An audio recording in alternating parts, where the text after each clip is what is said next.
Olá, pessoal. O tema dessa semana é triste demais: o combate à pedofilia no Brasil. Devido a tantos casos que ocorrem, é importante também abordarmos esse tema. Vamos lá, então.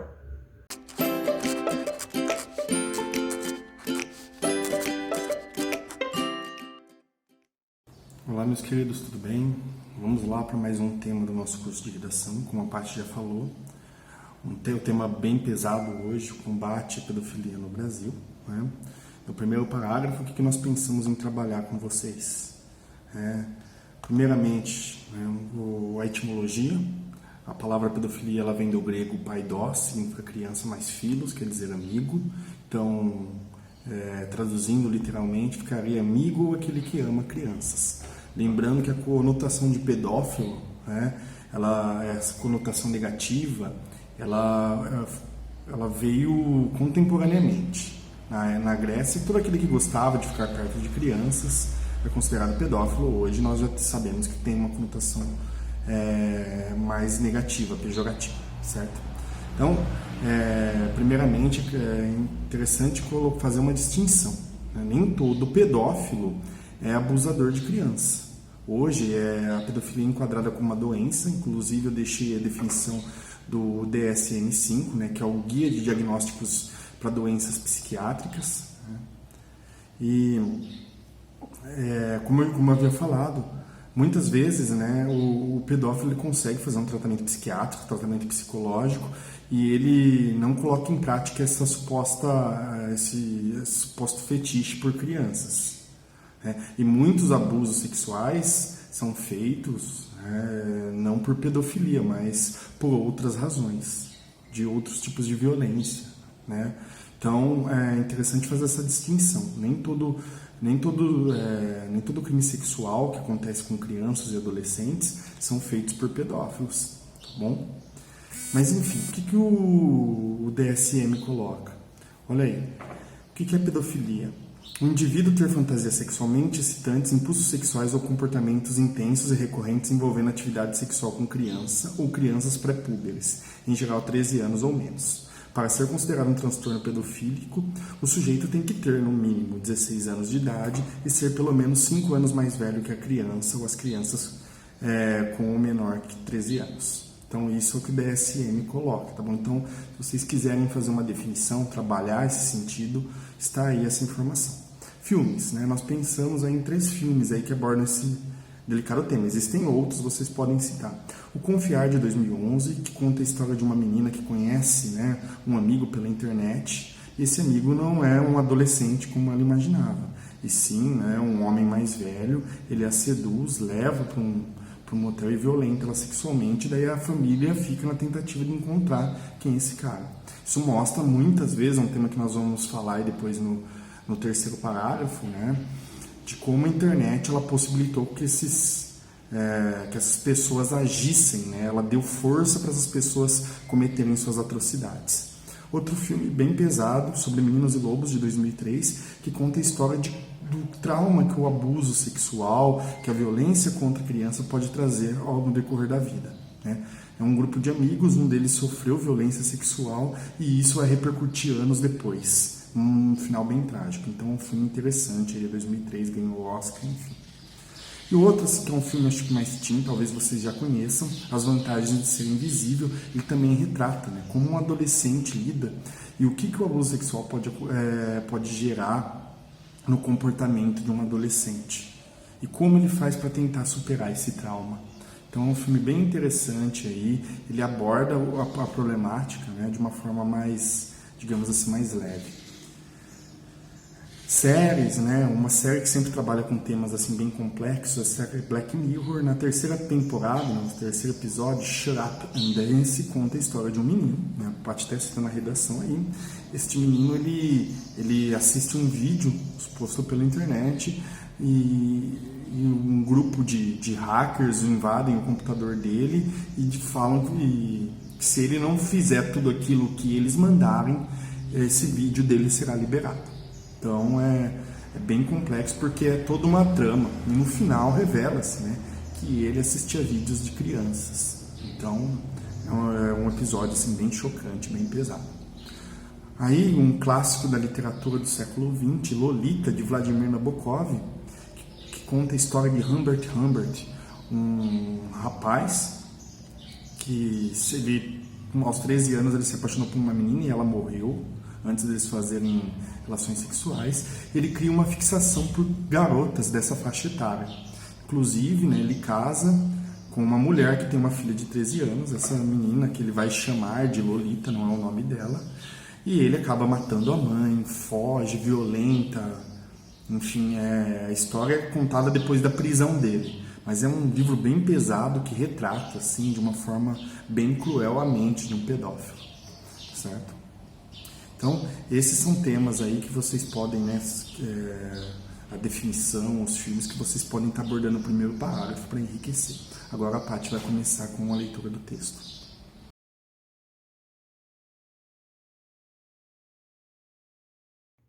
Vamos lá então para o primeiro parágrafo. Castelos arruinados. Um jovem que aparentemente não apresenta nenhum desejo em comum é revelado como um pedófilo virtual. Essa é a temática repulsiva descrita em um dos capítulos da série Black Mirror, que infelizmente não ocorre apenas na ficção.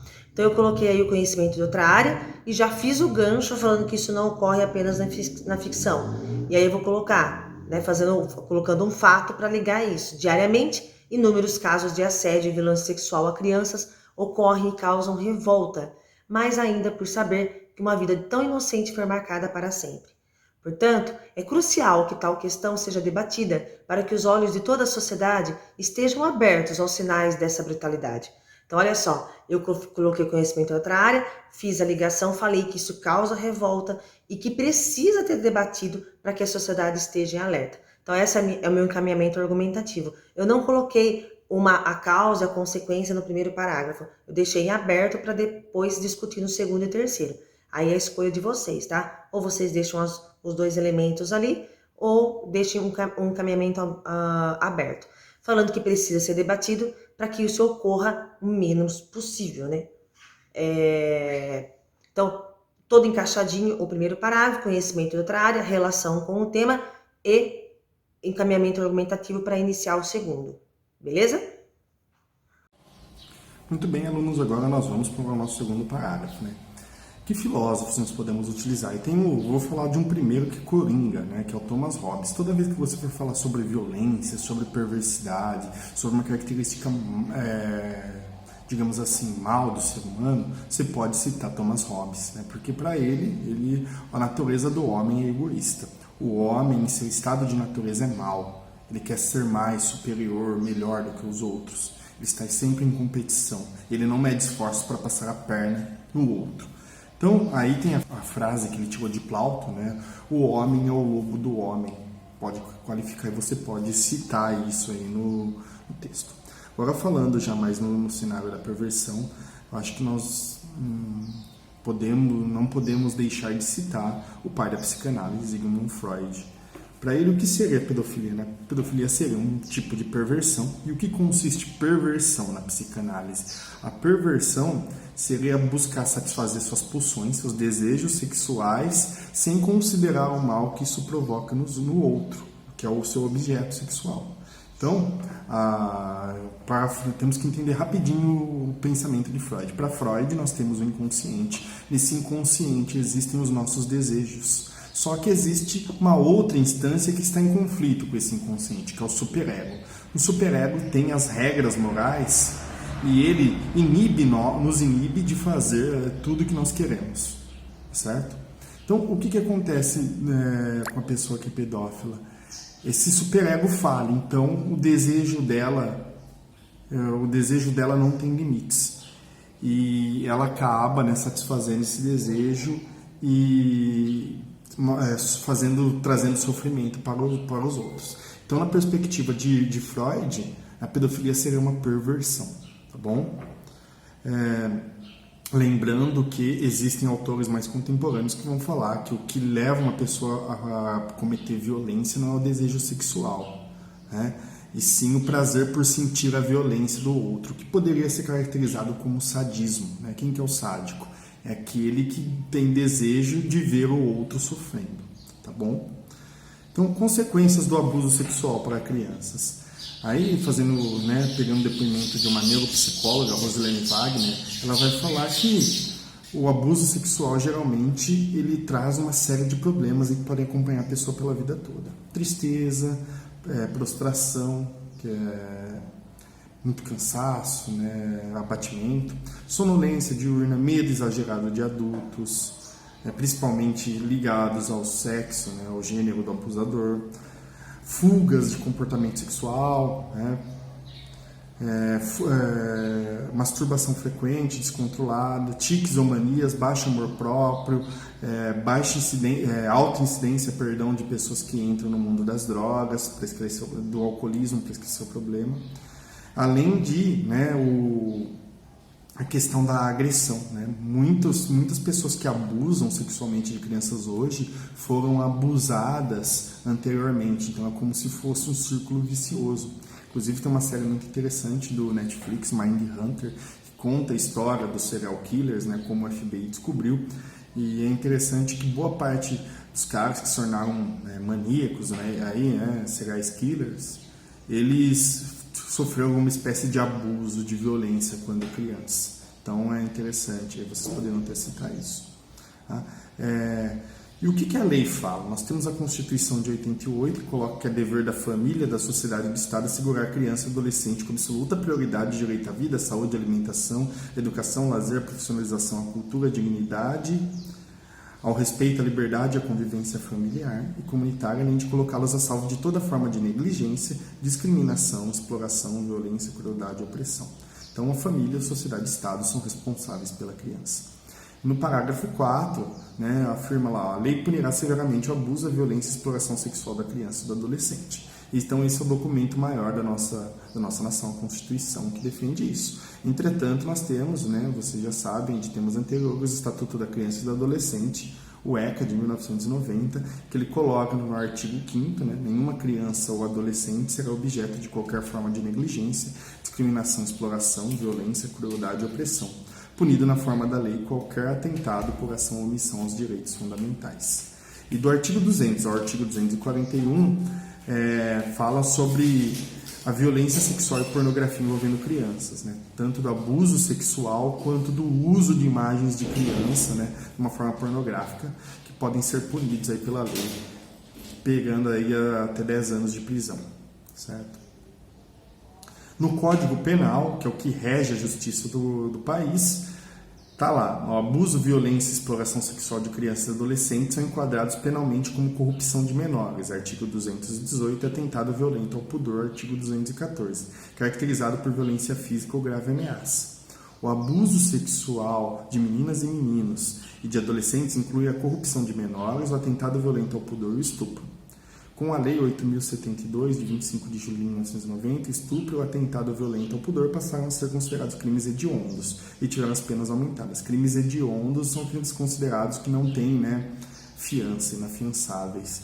Tá? É interessante afirmar aqui que, por exemplo, um estuprador, ele vai ser julgado por vários crimes. Ele vai ser julgado por abuso, por violência e exploração. Então ele vai ser condenado, ele vai ter 3 penas. Se a cada pena máxima é 10 anos, ele vai ser condenado a 30 anos. Ela é cumulativa, tá certo? Então vamos aí agora com a Paty para ler o segundo parágrafo para vocês. Vamos então lá para o segundo parágrafo. Para sair do senso comum, a gente vai discutir uma questão difícil, que é falar sobre comportamento, sentimentos. Então vamos lá, ó. Em primeiro lugar, é importante pontuar que as pessoas apresentam comportamentos e sentimentos, em muitos casos, de ódio, frieza e crueldade. Sobre isso, o filósofo Thomas Hobbes aponta que o ser humano é capaz de provocar perversidades perante o próximo em prol do favorecimento de seus interesses individualistas, de modo a relegar o impacto de suas ações. Ao observar a realidade, é detestável saber que normalmente esses atos são cometidos por pessoas próximas às crianças, e por tal motivo, muitas vezes, os pedófilos perversos não são revelados, deixando um legado de marcas emocionais e psicológicas a vítimas que deveriam ser protegidas. Então aqui, nós apresentamos um conceito filosófico para falar sobre a questão da perversidade do pedófilo, da maldade que ele possui e que, né, isso pode estar presente em pessoas próximas. Por isso, a importância da sociedade estar em alerta sempre para observar os sinais que isso, né, que essas pessoas estão cometendo. E então essa primeira discussão que a gente fez no segundo parágrafo falando sobre isso. Então, esse alerta às pessoas mais próximas e essa questão da perversidade humana, tá bom? Muito bem, gente, nós vamos agora para o nosso terceiro parágrafo, tá? Assim, para trabalhar, vocês podem citar aí a questão do crescimento, da associação da pedofilia e da internet. A internet, ela possibilitou, né, que as pessoas criassem mais vínculos e encontrassem mais pessoas com interesses comuns. Então, muitas coisas boas ganharam com isso, mas também muitas coisas ruins. Um exemplo é a pedofilia. Os pedófilos, né, eles acabam criando organizações clandestinas, muitas vezes utilizando aí a Deep Web, tá? E eles criam os chamados clubes, onde eles trocam, né, informações, filmagens, arquivos que relatam aí sexo explícito com crianças. Essa rede já foi desmantelada aí pela Polícia Federal e vira e mexe existem aí operações da Polícia Federal que tenta recolher provas dessa rede de criminosos que apareceu na internet. Outra questão que vocês podem citar, como eu já falei anteriormente, do filme Confiar, né? A partir do anonimato dos grupos de bate-papo, muitos pedófilos se infiltram aí para conquistar crianças e adolescentes aí para ter esse contato, para intermediar esse contato. Então a internet possibilitou que eles agissem assim de uma forma, digamos assim, mais sutil, certo? Como seria o perfil do pedófilo aí? Segundo Laura, de 2008, geralmente são homens ou divorciados ou solteiros, já com uma certa idade avançada, acima dos 30 anos. A maioria deles é isolado, né? E eles não satisfazem com a pornografia adulta, eles partem, né, para a pornografia infantil como uma forma de contentar-se, né, sexualmente, tá certo? Alguns dados que evidenciam a questão da pedofilia no Brasil, casos que se repetem, 33% com crianças e quase 40% com adolescentes, né? Geralmente, 37% das crianças, o agressor tem vínculo com a família e 38% no caso de adolescentes. Que acontece na residência da família, quase 70% com crianças e 58% com adolescentes. E o gênero do agressor, geralmente, o agressor, né, como eu falei anteriormente, ele é do sexo masculino, 81% nas crianças e 92% nos adolescentes, tá?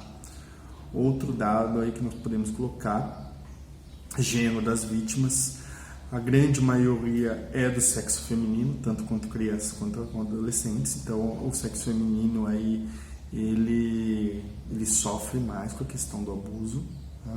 Principalmente na questão de adolescente, criança, já os meninos aí tem cerca de 26%, né, dos casos de agressão.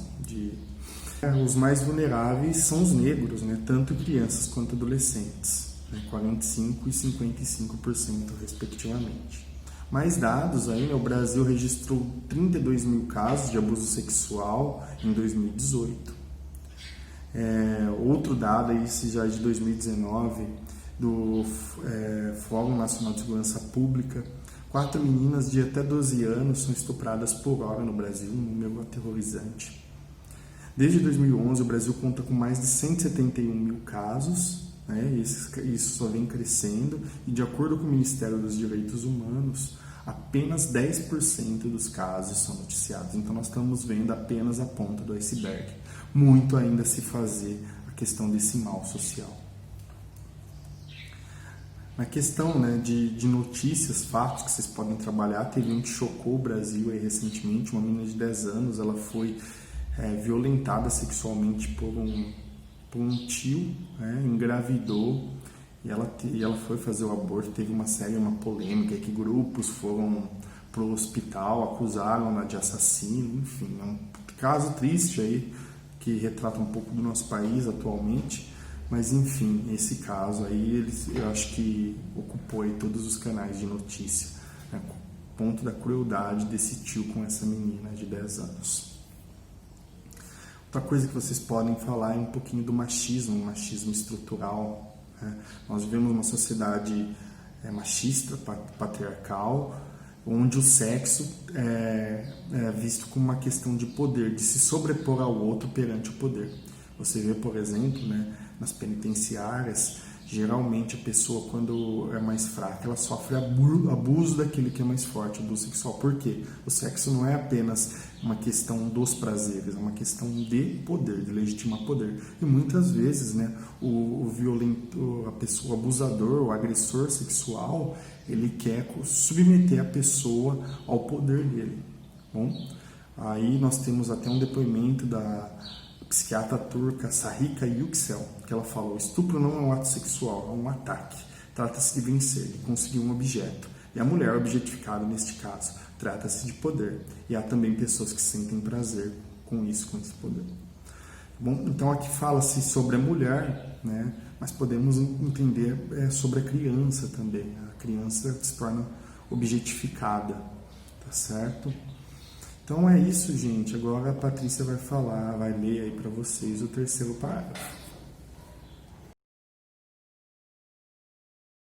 Então, o terceiro parágrafo, o nosso tópico frasal, nós vamos focar na questão da internet, que eu acho que é importante falar sobre isso, né, dentro desse tema.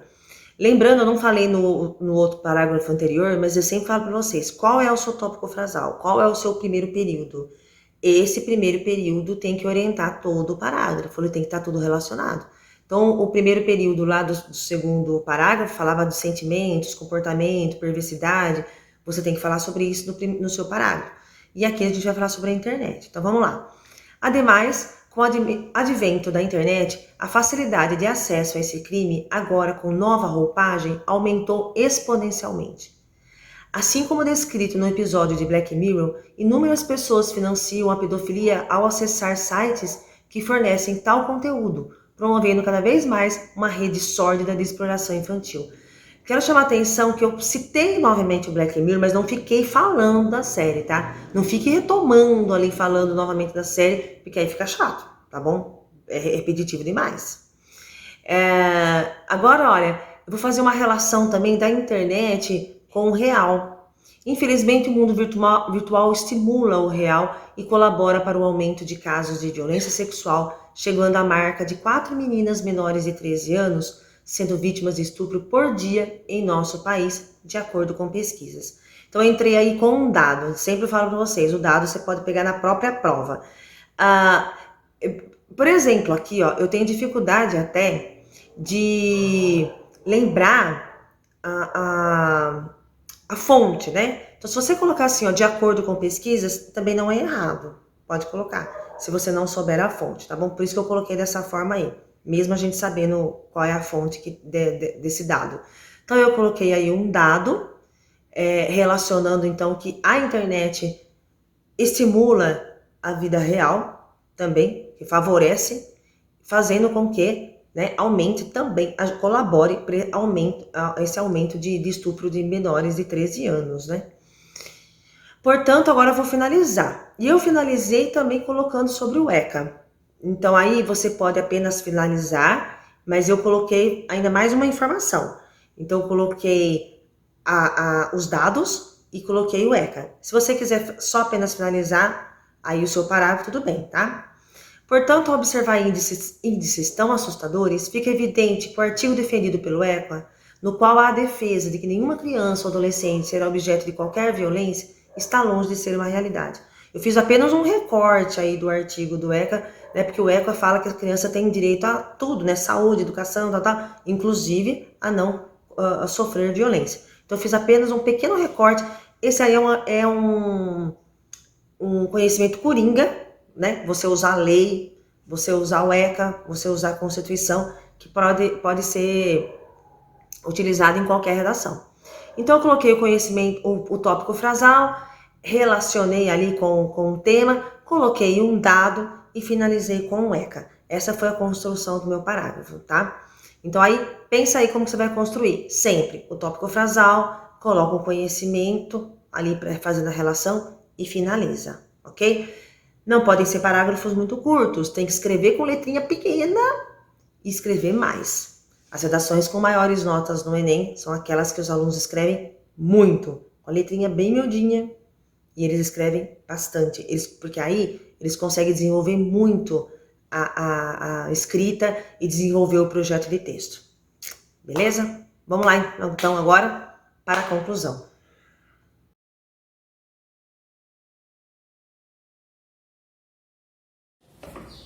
Muito bem, gente, estamos chegando ao fim de mais um tema, tá certo? Os elementos da conclusão aí a Patrícia vai apontar, né? Agente, ação, o detalhamento da ação, a finalidade e o modo, tá bom? Me despeço de vocês por aqui, que vocês tenham um bom texto, uma boa semana. Até mais. Tchau, tchau. E nossa conclusão. É notório, portanto, que atitudes desprezíveis como as descritas devem ser combatidas urgentemente. Para isso, é fundamental que campanhas de prevenção sejam realizadas por diversos setores, como a educação e mídias públicas. Então, olha só, eu já coloquei ação, que são campanhas de prevenção. Quem que são os agentes? Né? É a escola, é a educação e as mídias. Então, já tem aí 2 itens, né, que são exigidos pelo Enem. Essa ação deve ocorrer por meio de orientação à equipe escolar e às famílias, que devem estar sempre em alerta. Então, eu coloquei aí, olha, o meio, né? E coloquei o detalhamento, que devem estar sempre em alerta. E a finalidade, para que nossas crianças estejam protegidas desse mundo tão torpe, tá? Coloquei apenas uma ação. Diferente das outras redações, eu coloquei apenas uma ação, mas já englobei aí, né, o que poderia fazer a educação, a escola ficar alerta e a família, né, aos sinais, a tomar cuidado, a não deixar com pessoas estranhas, ou até pessoas da mesma família observar. Então, sempre estar em alerta, nunca confiar totalmente. Então, essa é a ideia que a gente colocou na solução. Apenas uma ação nós fizemos, tá? Nessa redação. Então, olha, dessa forma, vou finalizar agora com a frase, que eu sempre falo para vocês colocar uma frase de impacto aí, né, para fechar. Pedófilos do contexto real ou virtual serão impedidos de arruinar castelos de inocência construídos no universo infantil. Então, né, é triste demais pensar nessa situação, e essa é uma solução, as pessoas estarem sempre em alerta, sempre observando se realmente elas estão deixando as crianças com pessoas confiáveis. Então é isso, gente. A nossa conclusão, os 5 itens aí e a finalização. Um beijo para vocês. Até o próximo tema.